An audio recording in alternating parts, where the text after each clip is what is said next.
여러분들 그 놀이공원이나 이런 데 가면 귀신의 집이라고 하는 곳이 있습니다. 그래서 그 TV에 보면 그 연애 프로그램에 그 연예인들이 체험을 하고 그 프로그램을 진행하는데 보면 참 막 놀래 자빠지려고 하고 막 귀신이 확 나타나고 막 하면 기겁을 하고 막 호들갑을 막 떨지요. 그러나 집에서 TV로 시청하는 사람들은 전설의 고향을 하든 그거를 하든 놀라지를 않습니다. 그냥 그거를 보고 우리는 그분들이 액션을 더 크게 취하면 취할수록 우리는 웃으면서 그것을 즐기게 되어지지요. 여러분들 모르는 것을 경험하게 되어지면 놀라고 자빠지고 넘어지게 되어지지만 알면은 그것이 재미가 되어지고 즐기는 놀이가 되어지는 그러한 사실들이 있습니다. 똑같은 것 같습니다. 여러분들 인생이라고 하는 것도 마찬가지인 것 같아요. 우리가 인생 가운데 재미난 일, 즐거운 일에 빠져서 살다가 갑자기 어느 날 내가 감당할 수 없는 어려움이나 큰 시련을 당하게 되어지면 대부분의 많은 사람들은 꽈당 하고 넘어집니다. 혹시 넘어진 분들 계십니까? 정말로 감당할 수 없는 그 시련과 아픔 속에 정말로 견딜 수가 없어서 풀썩 주저앉고 뒤로 넘어져서 힘들어하고 어려우신 그러한 분들이 있습니까? 그러나 우리는 오뚜기입니다. 넘어져도 다시 일어나고 쓰러져도 다시 주님이 잡아주시는 손을 부여잡고 다시 일어나는 믿음의 사람이라고 하는 이 분명한 사실을 믿으시기를 주님의 이름으로 축원을 드리겠습니다. 여러분들 인생을 살다 보면 고난도 있고 또한 시험도 있을 수가 있습니다. 그러나 두 주먹 불끈 쥐고 우리가 이것을 이겨내야 되겠다라고 결심하고 나아가게 되어지면 반드시 피할 곳이 있습니다. 아무리 터널을 통과를 해도 터널은 정해져 있습니다. 마지막에 나가는 출구가 반드시 있다라고 하는 사실이에요. 우리나라 옛말에도 있습니다. 아무리 호랑이 굴에 들어간다 할지라도 정신 똑바로 차리면 살아날 수 있다라고 하는 그러한 이야기를 하고 있습니다. 시험 없는 사람이 어디가 있겠습니까? 여러분들 이 땅 위에 호흡하고 숨쉬고 하는 모든 사람들은 크든지 작든지 간에 시험과 고난이라고 하는 것을 다 겪게 되어집니다. 거기다가 특별히 내가 하나님의 말씀 앞에 올바로 살고 신앙생활 열심히 하고 잘해야 되겠다 결심하게 되어지면 왜 그리 또 그렇게 시험이 많이 오고 그렇게 결심하고 결단하게 되어지면 왜 그렇게 고난이 쓰나미처럼 내 인생 가운데 몰려오는지 감당하기 어려운 그러한 때도 참으로 많이 있습니다. 그러나 반드시 승리의 길이 있음을 여러분들 꼭 기억하시기 바랍니다. 미국의 유명한 루스벨트라고 하는 대통령이 그러한 이야기를 했습니다. 문제가 아니라 문제를 풀 수 없는 그 문제가 진짜 문제다라고 하는 그러한 이야기입니다. 여러분들 물이 깊다고 해서 사람이 죽는 게 아니에요. 수영할 수 있는 실력이 없어서 죽는 겁니다. 문제는 반드시 푸는 방법이 있다라고 하는 거예요.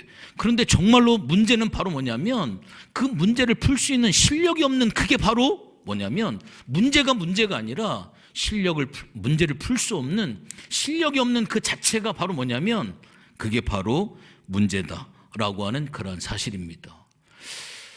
제가 잠깐 설교했지만 여러분들 늘 들어봤던 설교 또 듣는 것 같지요? 오늘 여러분들이 들었던 설교를 많이 할 겁니다. 복 중에 최고의 복이 뭔지 아세요? 복 중에 최고의 복, 반복입니다. 반복. 복 중에 최고의 복은 반복이다 라고 생각을 하시고 오늘 말씀을 들어주시면 은혜가 될 줄로 믿습니다.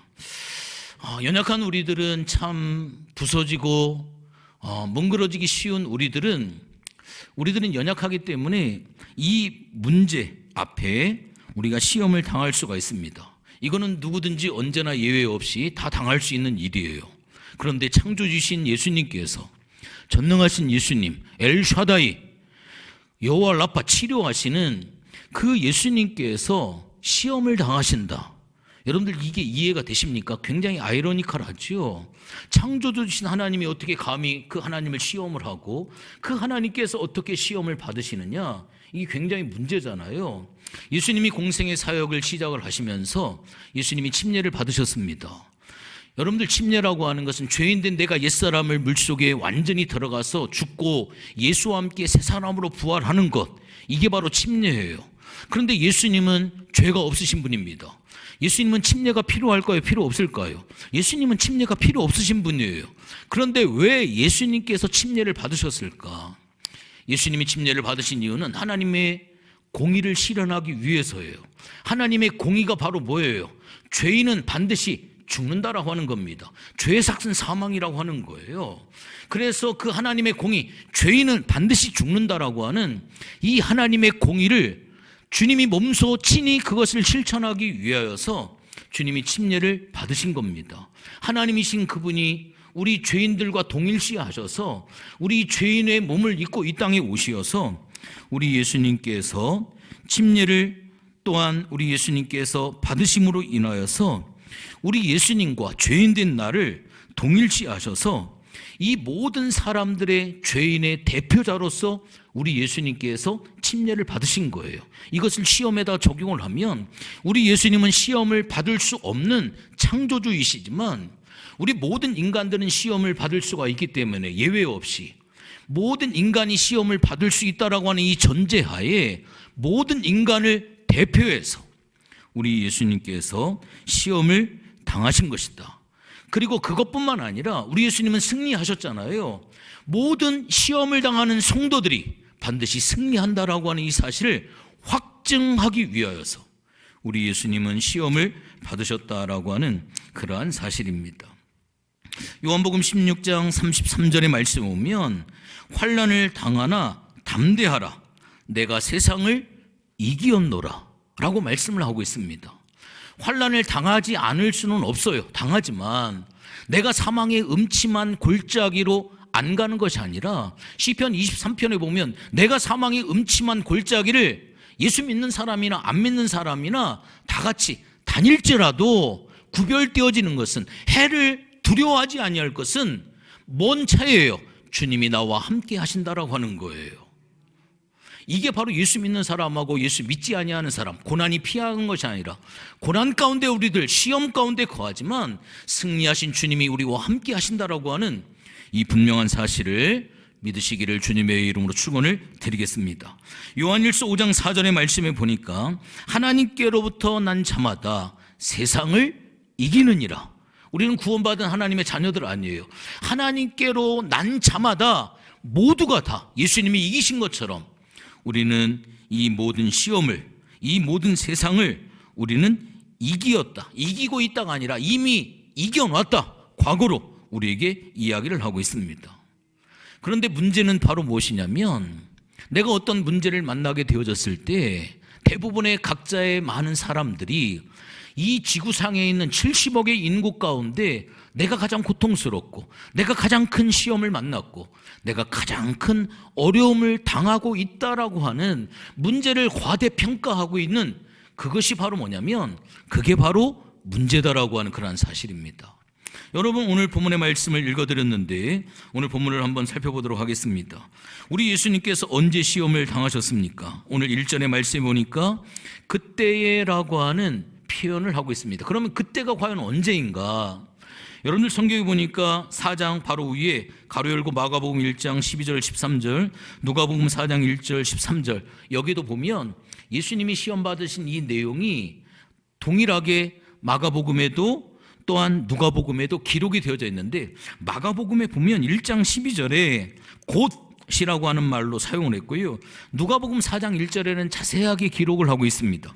예수님께서 성령의 충만함을 입어 침례를 받고 요단강에서 돌아온 그때 지금 예수님이 지금 언제예요? 예수님의 아버지 직업이 뭐예요? 목수잖아요.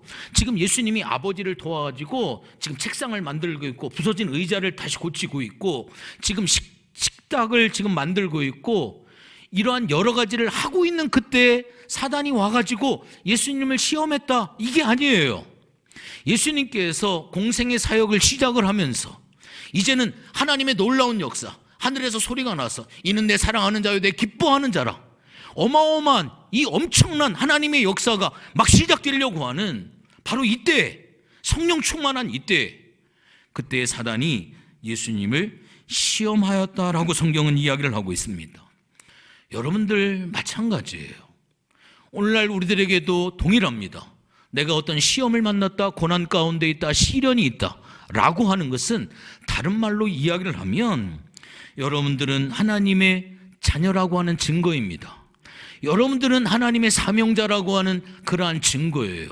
여러분들 전쟁터에 나갔을 때 죽어있는 시체를 향해서 총을 겨누는 사람은 없습니다. 이미 죽었기 때문에 총을 쏠 가치가 없는 거예요.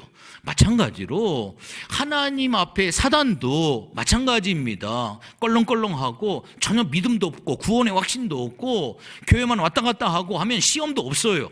그렇지만 믿음으로 살려고 하고 주님의 일을 감당하려고 하고 어떻게든지 말씀으로 살려고 몸부림을 치는 그 사람들이 표적이 되어져서 하나님의 시험이 있을 수 있다고 하는 거예요. 6.25 전쟁을 치룰 때 우리나라에서 소대장들이 많이 죽었습니다. 왜 소대장들이 많이 죽었냐면 북한에서 저격수들이 제일 먼저 누구를 죽였냐면 소대장을 많이 죽였어요. 왜냐하면 소대장이 앞서서 가야 되기 때문에. 소대장이 자기는 가지 않냐고 앞으로 전진하면 갈 사람이 누가 있어요? 총알이 빗발치는데 이 소대장이 그 전쟁에서 자기가 뛰어나가면서 앞으로 가라가 아니라 나를 따르라 해야 뒤에 있는 부하들이 따라오죠. 그래서 제일 앞에 앞장을 서기 때문에 그 저격수들이 그 앞장서 있는 소대장들을 많이 쏴가지고 소대장들이 많이 죽었습니다. 앞에 나설수록 죽기가 쉬운 거예요. 마찬가지로 사단의 시험도 마찬가지다라고 하는 그러한 사실입니다. 말씀대로 살려고 몸부림을 치고 노력하기 때문에 이러한 어려움과 고통이 있게 되어지는 거예요. 여러분들 요즘에 우리가 사순절을 또 보내고 있고 특별히 우리가 성경 통독을 하면서 지금 모세 5경을 창세기, 출애굽기, 레위기, 민수기, 신명기 해가지고 지금 성경 통독을 하고 있습니다. 창세기가 50장이고요. 출애굽기가 40장이고 레위기가 27장이고 민수기가 36장이고 신명기가 34장입니다. 전부 더하면 187장이에요. 지금 이 187장을 지금 우리 많은 분들이 한 80명, 90명 이상 되시는 우리 성도님들이 창세기 끝나고 출애굽기 끝나고 레위기 끝나고 이제 신명기 들어가면서 지금 성경 통독을 이렇게 하고 있습니다. 두 번째 책인 출애굽기가 1장서부터 40장까지 있는데 제가 수십 번 수백 번 이야기했지만 다시 한번 최고의 복이 반복이니까 다시 한번 말씀을 드리면 1장과 2장은 바로의 압제하에서 굉장히 고통을 당하고 있는 이스라엘의 그 상황을 하나님께서 다 보고 계셨어요. 하나님이 그들의 고통을 다 알고 계셔요. 그들의 몸부림을 하나님이 다 듣고 계셨다라고 하는 거예요. 그들은 지금 하나님이 도대체 이 상황을 아실까라고 하지만 하나님이 이미 다 알고 계시고 다 듣고 계시고 하나님이 다 보고 계셔요. 그래서 3장서부터 11장까지는 하나님이 직접 내려올 수 있지만 하나님이 행하시는 일은 하나님은 반드시 사람을 세워서 일을 하십니다. 그래서 일이 중요한 것이 아니라 사람이 중요한 거예요. 왜? 하나님은 사람을 귀하게 여기시기 때문에 그렇습니다. 내가 미워하는 사람이 있어요. 내가 싫어하는 사람이 있어요. 그러나 그렇게 하면 안 돼요. 왜 그러냐면 하나님은 사람을 귀하게 여기시기 때문에 내가 미워하는 그 사람을 통해서 하나님은 일할 수 있기 때문에 어떤 상황에 있어도 사람을 미워해서는 안 됩니다. 사람을 존귀하게 여기셔야만 돼요. 그래서 하나님께서 대신 누구를 보내셨냐면 모세를 보내서 바로와의 전쟁을 통해 10가지 재앙을 통하여서 출애굽기 11장에 보면 마지막 장자의 죽음을 통하여 이스라엘 백성들이 이제는 출애굽을 할 수 있는 상황이 돼서 출애굽기 12장에 보면 6월절의 사건이 있죠. 어린 양을 잡아서 출애굽을 단행을 하게 되어집니다. 그리고 출애굽기 13장에 보면 신앙의 오리엔테이션이에요. 그들이 이제는 가나안의 여정으로 가면서 신앙의 오리엔테이션을 하게 되어집니다. 하나님과의 관계 속에서는 하나님을 최고로 으뜸으로 섬겨라. 예수님과의 관계 속에서는 말씀이 생명이다. 성령님과의 관계 속에서는 불기둥과 구름기둥의 인도를 받는 것처럼 네 맘대로 살지 말고 네 생각대로 여기저기 다니지 말고 성령의 인도함을 받아 살아라. 이게 신앙의 오리엔테이션을 받는 거예요. 앞으로는 그렇게 하나님, 예수님, 삼위일체 관계를 그렇게 가져라. 이 교육이 끝나고 난 다음에 이스라엘 백성들을 그들의 가는 길을 돌려가지고, 지도를 보시면 아시겠지만 가는 길을 돌려가지고 홍해길로 인도를 하셔서 이스라엘 백성들 전체를 침례식을 진행을 합니다. 예수와 함께 죽고 예수와 함께 살게 하는 그러한 침례식을 거하고 나면 어떻게 되어져요? 이제는 행복이 시작이 되어야 되죠. 장미꽃밭이 열려야 되죠. 하나님의 은혜를 충만하게 받아야 되죠. 그런데 하나님께서는 그들을 어디로 이끌어 가시냐면 하나님께서 그들을 5대 광야로 집어넣습니다. 그 5대 광야에서 하나님은 그들을 훈련을 시키는 거예요.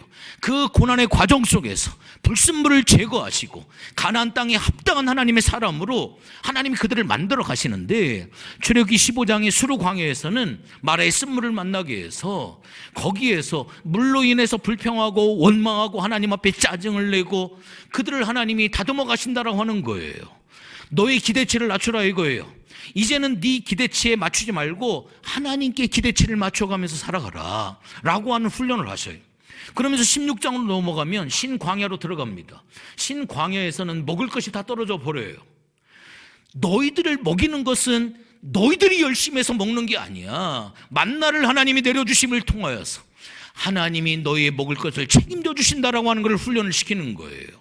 하늘을 바라보고 살아라. 하나님이 부어주시고 하나님이 먹여주신다라고 하는 것을 16장에서 신광야에서 훈련을 시켜주시는 겁니다. 그러면서 17장으로 넘어가면서 르비딤 광야를 거치게 되어지면서 또다시 물이 부족해서 그들이 먹을 수 없는 상황에 반석을 쳐서 석수를 내서 하나님이 그들을 먹이게 하시는 그러한 장면이 나와요.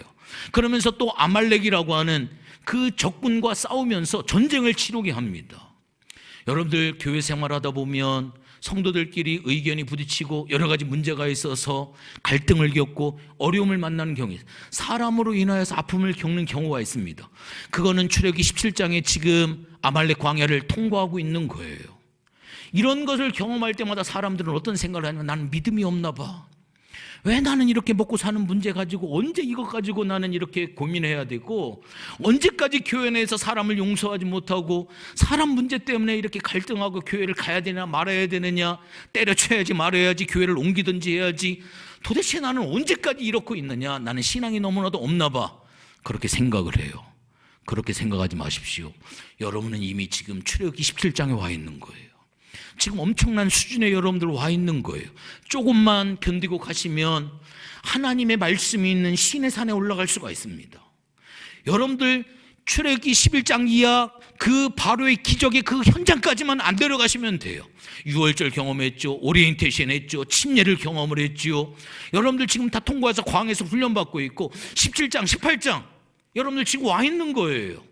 그 과정을 겪고 나면 출애굽기 19장서부터 24장까지 신의 산에서 하나님의 말씀을 나에게 부여해 주십니다. 하나님이 자기를 오픈을 해요. 나는 이런 거 좋아하고 나는 이런 거 싫어하고 하나님이 나와 친밀해졌다라고 하나님이 생각하셔서 자기 마음을 오픈을 해서, 사람이 친밀하면 오픈을 하는 것처럼 하나님의 마음을 오픈을 해서 하나님의 가치가 뭐고 하나님의 기준이 무엇이고 하나님이 어떤 걸 좋아하는지 하나님이 나에게 보여주셔요.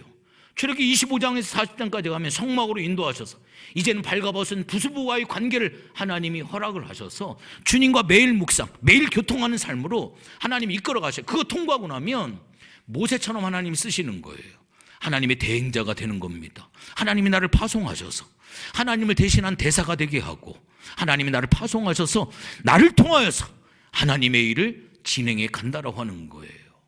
여러분들, 고난이라고 하는 것은 바로 이 5대 광야에서 우리가 만나는 시험들이에요.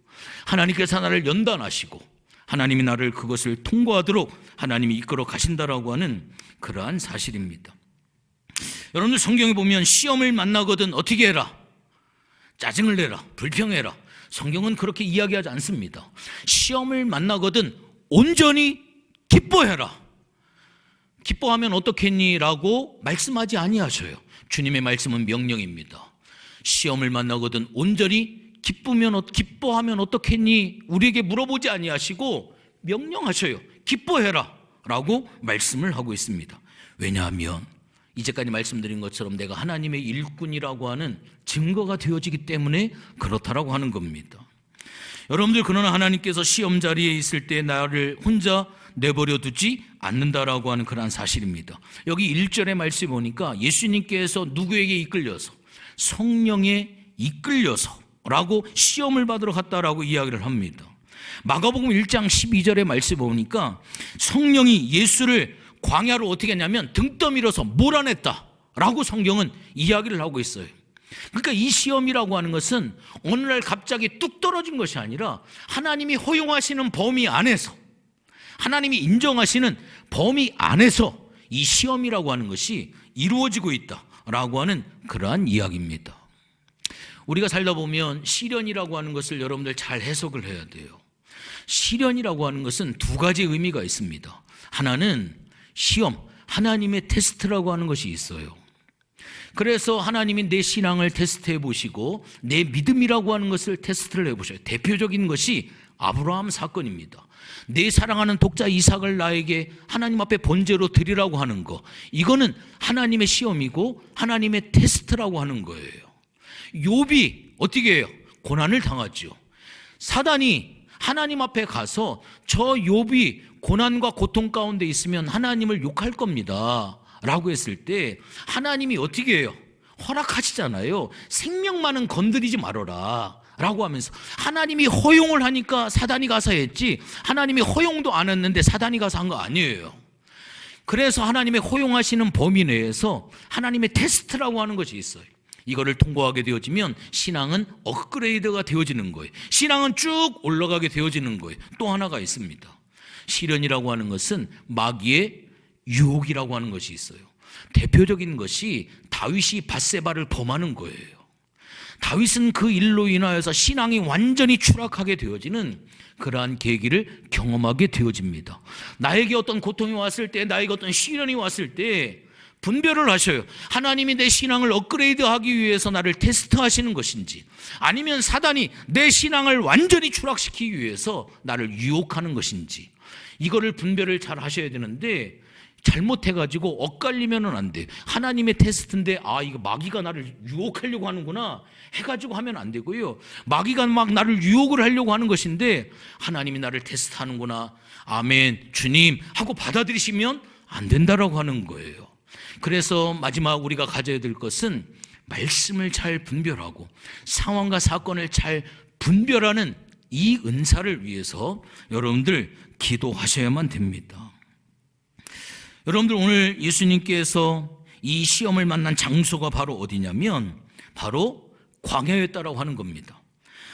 사방 어디를 보아도 온통 먼지뿐인 사막 한가운데 지금 창조주이신 우리 예수님께서 지금 딱 서 계신 거예요. 예수님께서 이때는 40일 금식을 마친 그러한 상황입니다. 예수님이 금식을 하면서 깨달은 게 있어요. 밥을 안 먹으면, 금식을 하면 너무 배가 고프구나 라고 하는 이 사실. 그래서 그거를 사단이 너무나도 잘 알고, 여기 돌이 하나가 있는데 일단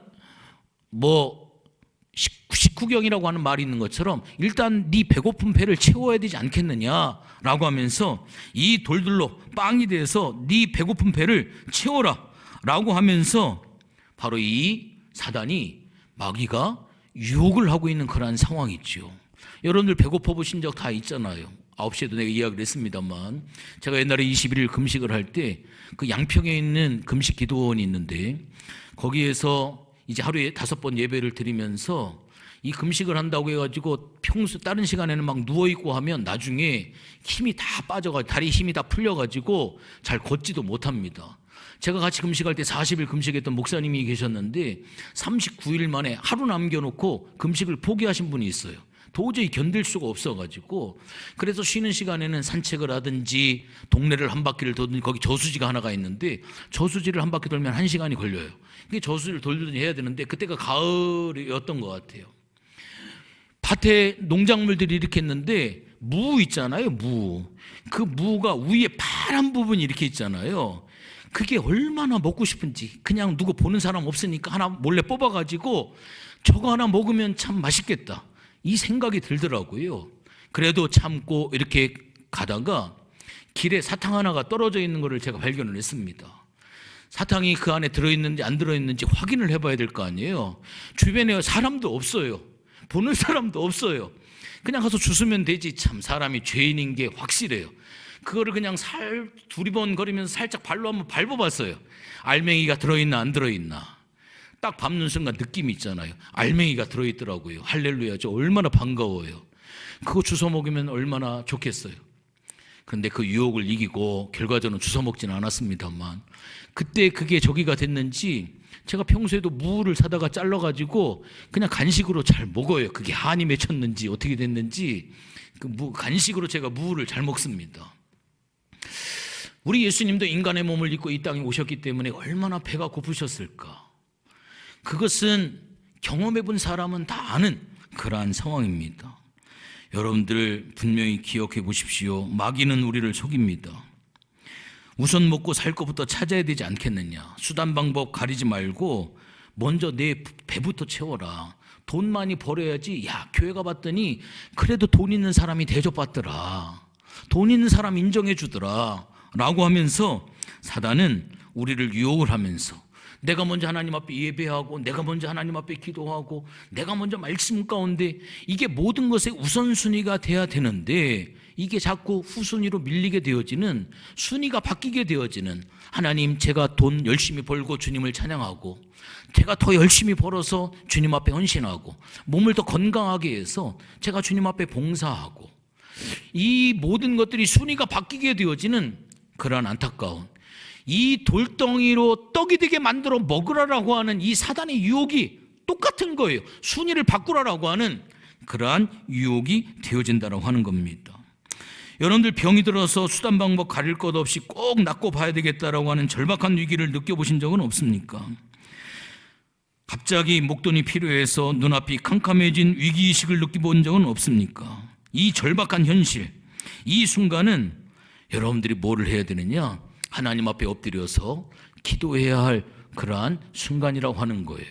그런데 사람들은 그러한 환경, 그러한 상황에 처지에 놓이게 되어지면 정신을 잃어버리게 되어져요. 급박한 상황이 놓이게 되면 내 전화번호가 뭔지도 잘 기억이 안 나요. 내 남편 전화번호가 기억이 안 나요. 사람이 급박하게 되어지면 사람은 다 그렇게 되어져 있습니다. 저희 아버님이 30년 전에 50대 초반에 암이 걸리셔가지고 정말 그때는 어떻게 할 수 없는, 그래서 의사가 진단을 해서 위암 2기 정도 된다라고 해서 수술을 하려고 천안의 순천병원에 입원을 했는데 의사가 배를 가르고 보니까 4기 말기예요. 그래가지고 어쩔 수 없이 수술도 못하고 그냥 덮었습니다. 그냥 덮기만 했으면 얼마나 좋아요. 그 안에 꺼지를 집어넣고 수술도 안 했는데 왜 그 안에 꺼지가 들어갔는지, 아버지가 몸이 이상하게 자꾸 아프다고 해서 다시 한번 찍어봤더니 뱃속에 꺼지가 들어있는 거예요.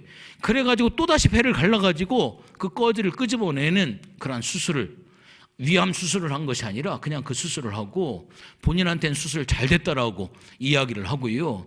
아버지를 면회온다고 저희 형님이 교회 성도님 2분을 태우고 오다가 겨울에 다리 위가 얼어 있잖아요. 브레이크를 잡았다가 상대방이 오는 택시에 완전히 부딪혀가지고 저희 형님은 다리가 완전히 다 부서져가지고 7개월 동안 침상에 누워있는 그런 상황이 되고, 집사님 한 분은 차에서 튀어나가가지고 또 다치는 상황이 되어지고, 그래서 저희 아버지는 이쪽 병실에 입원해 있고 저희 형님은 이쪽 병실에 입원해 있고, 지금도 저희 어머니는 천안 순천향병원을 쳐다보지를 아니하셔요. 징그럽다고 안 쳐다보셔요. 낫고 싶어가지고, 그래도 퇴원을 해가지고 이제 여기저기 뭐 상황버섯 좋다고 하니까 상황버섯 좀 구해와라. 또 저기 포천에 있는 할렐루야 기도원 김계호 원장이라고, 그때 당시에는 막 손을 막 뒤집어 집어넣어가지고 뭐 암덩어리 끄집어낸다 막 해가지고, 그때 어마어마하게 목요일날 은사집회하면 전국에서 막 7,000명이 몰려와가지고 막 치유받는다라고 해서 막 기도받는다고 줄 쓰면 김계호 원장이 막 맞박 때리기 힘들죠. 막 계속 때리면 줄 맞춰서, 이건 기차놀이 하는 것도 아니고 한 번 더 맞고 싶어가지고 뒤에 서가지고 또 한 번 맞고 뭐 이렇게 막 했는데, 여러분들 보세요. 저는 우리 아버지가 그렇게 안 할 줄 알았어요. 권사님 한 분이 능력이 많다라고 하니까 거기를 또 찾아가가지고 덜썩 주저앉으시고 나 안수기도 좀 해달라고 저희 아버님이 그러시더라고요. 저는 우리 아버지가 그렇게 하실 분이 아니라고 생각을 했는데, 살고 싶으니까 자식 넷을 키웠는데 딸 하나만 간신히 시집 보내고 아들 셋이 남아있는데 그 아들 장가 보내고 싶고, 교회 개척해서 이제는 막 교인들이 막 몰려와가지고 어마어마하게 막 부흥이 되어지는 그런 역사, 막 땅도 사고 교회도 건축해야 되고 막 그런 상황, 50대 초반 목회를 막 열심히 재미나게 할 수 있는 그런 상황에 자기가 3달밖에 못 사고 죽는다라고 하면 생각해 보시죠. 얼마나 살고 싶어 했을까. 저는 그때 이해는 못했어요. 나중에서야 우리 아버지가 살고 싶었구나라고 하는 거를 나중에서야 이해가 되더라고요. 여러분들 절박한 상황이 되어지면 충분히 어느 누구도 예외 없이 그럴 수 있다라고 하는 그러한 사실입니다. 여러분들, 이 시험이라고 하는 것은 배고픈 광야에서만 오는 것이 아닙니다. 오늘 5절의 말씀을 한번 보세요. 여기 보니까 성전 꼭대기에도 마귀는 예수를 시험했다라고 이야기를 합니다. 아담과 하와는 그 어마어마한 에덴 동산에서 아무것도 부족함이 없는 그곳에서 아담과 하와는 홀라당 넘어가 볼 꽈당 넘어지고 말았습니다. 여러분들 누가복음 1장에 보면 사가랴와 엘리사벳이라고 하는 사람이 나와요. 사가랴는 제사장이고요. 누구냐면 침례 요한의 아버지입니다. 오랜 기간 동안 하나님 자식을 좀 주세요. 내가 하나님 앞에 예배를 인도하는 목사인데 하나님이 나에게 자식을 안 주면, 그때 당시엔 자식이 없는 것은 하나님의 저주를 받았다라고 생각을 했던 그러한 상황이에요. 하나님 설교할 낯짝이 않습니다. 나에게 자식을 좀 주세요. 오래 기도했는데 하나님이 응답을 안 해주시는 거예요. 왜? 하나님은 내 기도에 따라서 응답하시는 분이 아니라 하나님의 때 하나님의 방법으로 응답을 하시는 분이에요. 침례 요한을 주시는데 침례 요한의 사명이 있기 때문에 예수님이 태어나기 6개월 전에 침례 요한은 임신이 되기로 하나님의 계획 속에 작정이 있기 때문에 내가 아무리 기도해도 하나님의 때를 맞추시는 거예요. 그래서 오래 기도했는데 하나님 응답이 없다가 어느 날 하나님의 때가 된 거예요. 천사가 와가지고 내가 너에게 아들을 줄 거야 라고 이야기를 합니다. 그러면 할렐루야 아멘하고 주님 드디어 응답하셨군요 이렇게 이야기를 해야 되죠.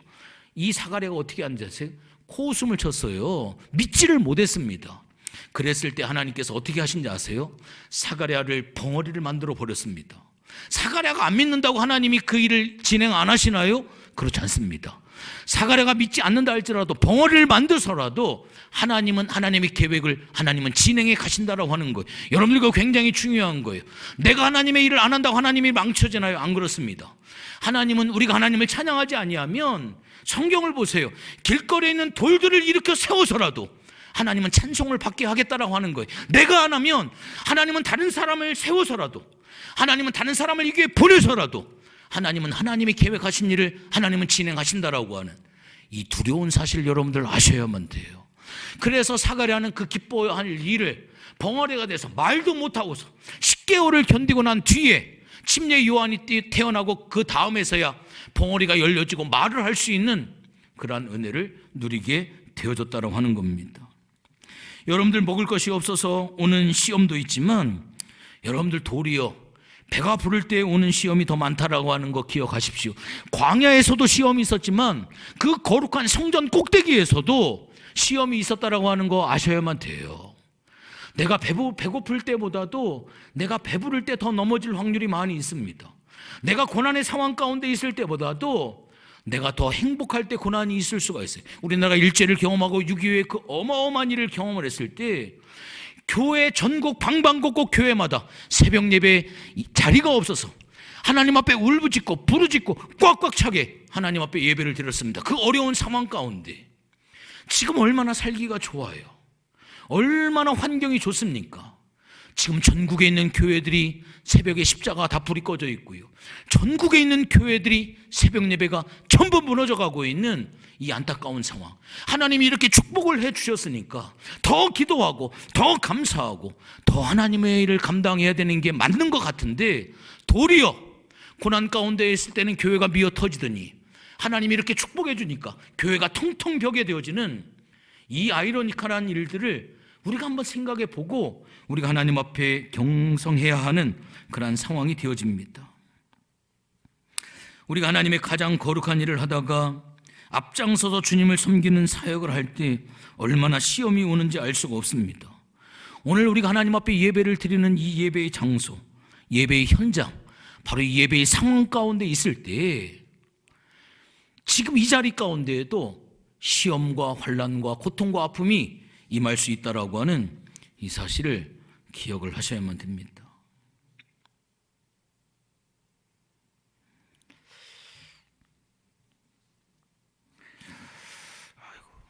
제가 시계를 봤습니다. 14분이 됐네요. 7장 준비했는데 지금 2장 딱 했는데 14분이 됐습니다. 어쨌거나 마무리는 잘 한번 해보도록 이렇게 하겠습니다. 5분 안에.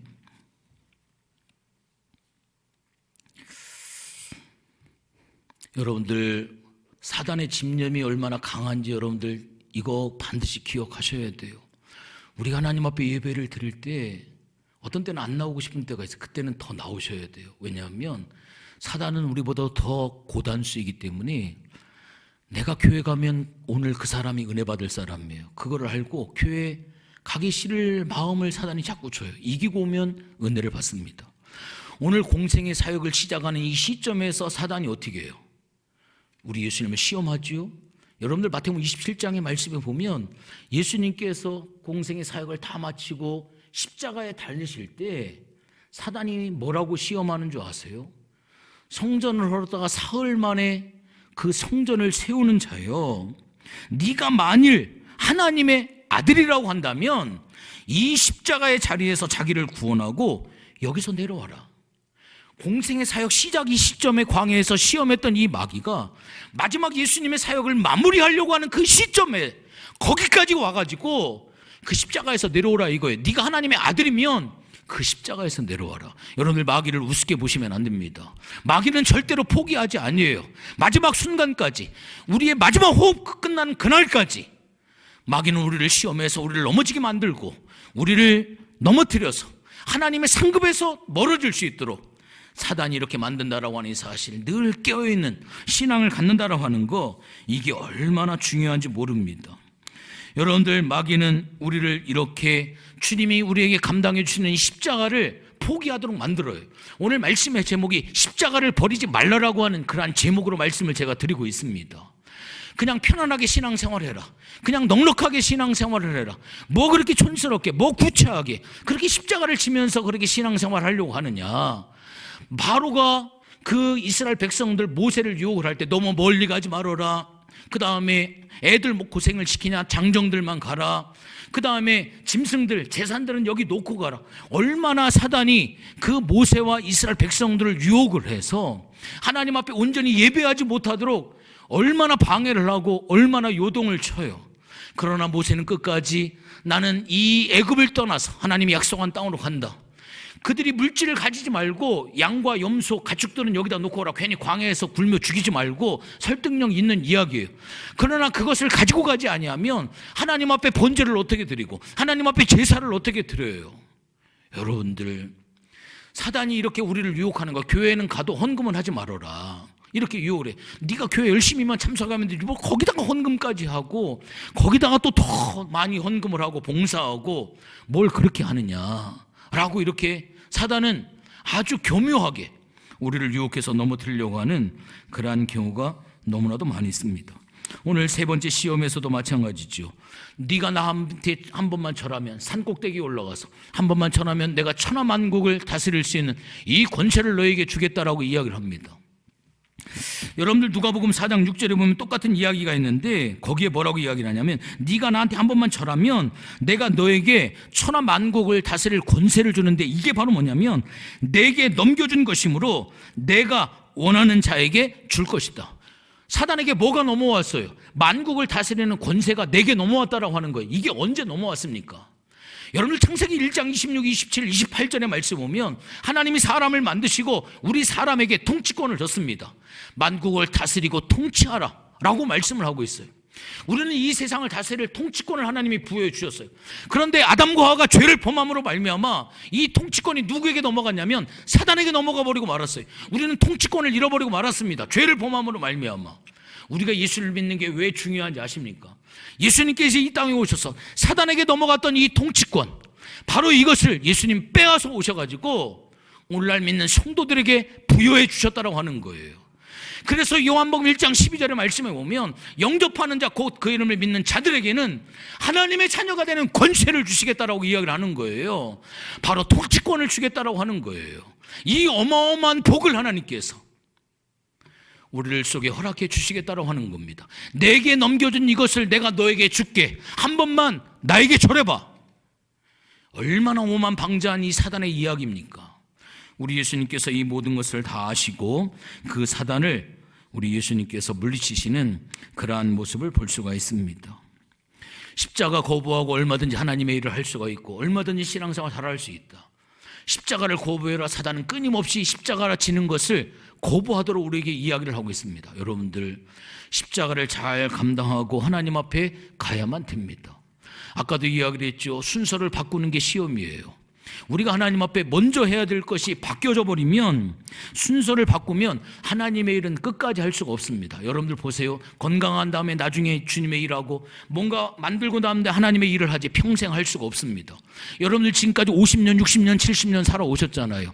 오늘 일을 우리가 사는 것이지 내일 일을 땡겨서 우리가 살 수가 없는 거예요. 내일은 언제나 내일이에요. 내일 가도 내일은 내일이에요. 우리가 죽을 때까지 내일은 언제나 내일이지 그 내일을 오늘 땡겨서 우리는 살아갈 수가 없다라고 하는 거예요. 내일 해야지 평생 우리는 할 수가 없다라고 하는 겁니다. 마지막으로 결론을 맺습니다. 여러분들, 우리 주님이 우리에게 맡겨진 십자가 우리가 잘 감당해야만 됩니다. 옛날에 명마라든지 명견이라든지 훈련을 할 때는 어떻게 하느냐, 특별히 개를 훈련할 때 고깃덩어리를 딱 던져주고 주인이 명령하지 않았는데도 막 가서 먹으려고 하면 호되게 매를 때려가지고 그거를 가르칩니다. 수없이 반복을 해서 고깃덩이를 나중에는 던져도 주인이 명령하지 아니하면 아무리 배고파도 달려들어 먹지 않습니다. 명견은 고깃덩어리를 딱 던져주면 그 배고픈 상황에 그 개는 뭐를 쳐다보냐면 고깃덩어리를 딱 쳐다보고 있는 게 아니에요. 여러분들 아시는 것처럼 고깃덩어리를 딱 던져주면 주인을 쳐다봅니다. 주인의 입을 쳐다봐요. 언제 명령이 떨어질지. 이게 바로 명견이에요. 오늘 사단이 우리에게 시련이라고 하는 고깃덩어리를 딱 떨어뜨렸을 때 여러분들 그 고깃덩어리를 쳐다보고 있습니까? 아니면 주님의 입을 바라보고 계십니까? 여러분들 이길 수 있는, 시험에 이길 수 있는 방법은 주님을 바라보는 거예요. 그때 우리는 승리할 수 있고 승리하신 주님을 따라갈 수 있다라고 하는 그러한 사실입니다. 여러분들 바닥짐이라고 하는 거 아시죠? 배가 있으면 배는 두 가지 색으로 반드시 표시가 되어 있습니다. 밑에는 파란색으로, 위에는 하얀색으로 하든지 표시가 되어 있어요.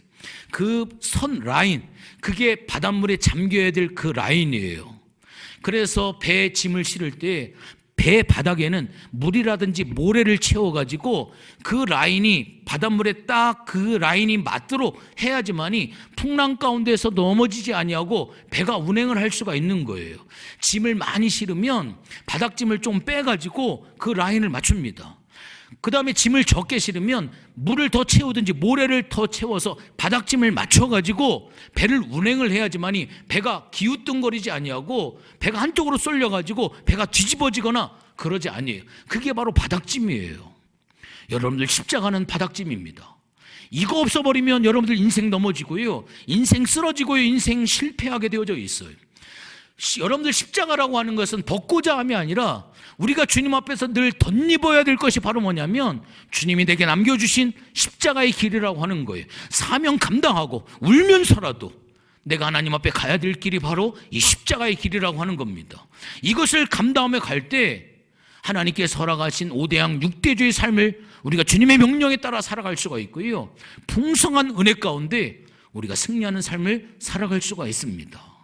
특별히 사순절을 이제 보내면서 돌아온 주일, 종려 주일입니다.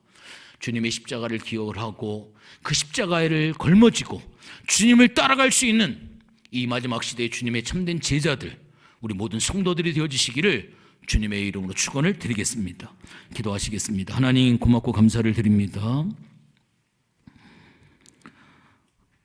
오늘 마태복음 4장을 통하여서 우리 주님이 시험을 당하셨습니다. 시험 받지 않으실 그 주님이 우리를 대표해서 주님이 시험을 당하셨고 그 시험을 말씀을 통하여 넉넉히 우리에게 이김을 보여주셨습니다. 하나님, 넘어질 때 많이 있고 쓰러질 때 많이 있습니다. 하나님, 고난과 아픔 속에 몸부림치며 주님, 나를 좀 도와주세요. 주님, 어떻게 이 상황을 넘어가야만 되겠습니까? 하나님, 내 손 잡아주세요. 우리가 주님 앞에 몸부림칠 때 주님은 이미 다 알고 계시고 나의 몸부림을 다 보고 계시고 내 눈물의 기도를 이미 다 듣고 계시는 하나님, 나를 가장 귀하고 복된 것으로 인도하기 위해서 하나님이 다 예비하시고 하나님 우리를 축복하시는 하나님의 손길을 믿습니다. 우리 주님이 이 시험에 승리하신 것처럼 하나님, 우리들도 주님과 함께 하나님, 우리가 환난을 당하나 우리는 반드시 이 세상을 이기는 이김이 있음을 믿는 신앙으로 살아가는 우리가 되어줄 수 있도록 하나님 도와 주시옵소서. 감사를 드리며 예수님의 이름으로 기도했습니다. 아멘.